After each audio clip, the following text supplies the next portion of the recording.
Hoje vamos falar sobre verdade, mentira e persuasão, né? Nossas discussões filosóficas, que na verdade estaremos dando continuidade àquilo que nós estamos discutindo em sala de aula, né?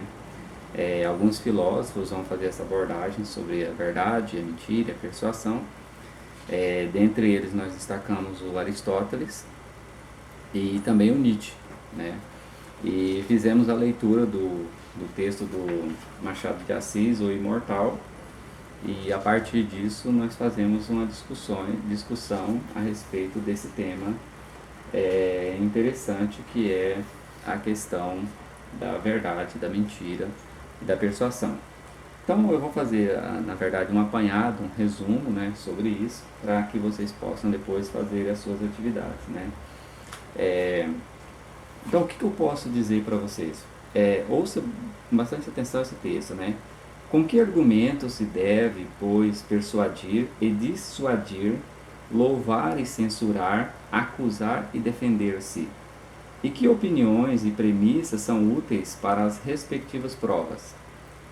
É o que foi exposto, porque em torno desses argumentos e a partir deles se formam os etimemas que se referem particularmente, por assim dizer, a cada gênero do discurso, né? Estamos falando de mentira? Estamos falando de verdade? Ou estamos falando de persuasão? Né? Então essa é a questão. Mas aí Aristóteles coloca algo bem interessante. Três são, portanto, as causas de que os oradores sejam por si dignos de crédito, pois são de igual número as que dão origem à nossa confiança, com exceção das demonstrações. São as seguintes: a prudência, a virtude e a benevolência. Porquanto os oradores induzem em erro nos assuntos sobre os quais falam ou aconselham, seja por todas essas razões, seja por algumas delas, ou por falta de prudência, não têm opinião correta, ou embora a tenham, por perversidade não a exprimem, ou são prudentes e equitativos, mas são benevolentes, motivo pelo qual é possível que nos aconselhem o melhor, embora o conheçam e nenhuma outra causa além dessas três. Necessariamente, então, o orador que parece possuir todas essas qualidades tem a confiança dos ouvintes, a razão pela qual poderiam, pois, parecer prudentes e honestos, deve ser tirada das distinções relativas às virtudes, já que, pelos mesmos meios, alguém poderia apresentar a outrem, e também a si mesmo, como pessoa dessas qualidades. Acerca da benevolência e da amizade falaremos ao tratar das questões relativas às paixões. Então aí, para você entender essa questão de quais são esses créditos, ou quais são essas demonstrações, se é a prudência, se é a virtude, se é a benevolência que o orador está utilizando, então a gente vai observar as questões das paixões que movem esse orador, né?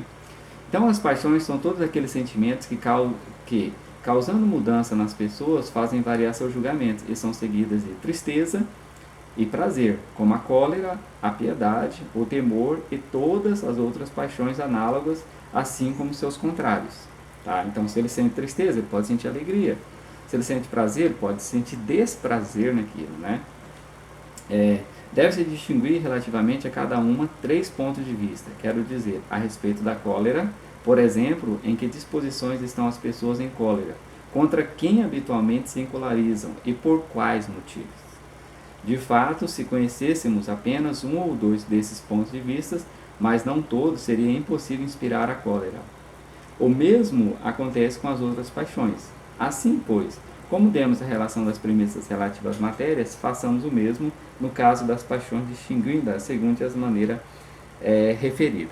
Então, assim, só um resumo, né, para a gente entender qual que é o ponto de vista do orador, o que ele está falando. Por exemplo, ele é movido de paixões.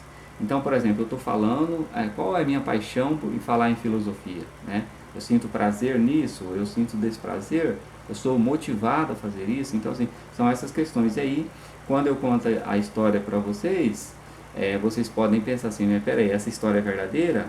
Essa história é falsa? E aí a gente volta lá no Imortal, a gente vai ver que o doutor, ele queria passar algo, ele queria persuadir as pessoas ao experimentar o remédio homeopático, né? Então, por isso, ele move toda aquela paixão. Olha, meu pai viveu 200 e poucos anos, por quê? Então, assim, e através das histórias eu posso provar, ele tenta persuadir todas as pessoas, tá? Então, esse é basicamente o nosso resumo do nosso sentido, do que nós estamos abordando. E eu recomendo que vocês leiam o texto do Nietzsche, né, sobre a verdade e mentira no sentido extramoral, porque o Nietzsche vai falar bastante dessa concepção de que é uma invenção da sociedade, o que nós vivemos é uma eterna mentira, é mais ou menos por aí, tá? Ok? Então, assim, atentem para esses discursos, né? Como são esses discursos, como esses discursos são estabelecidos, a paixão do orador, se ele está mentindo, para a gente entender essa questão da verdade, da mentira e da persuasão. Tranquilo? Então, assim, façam as atividades e continue fazendo as leituras que é importante. Tá bom? Obrigado.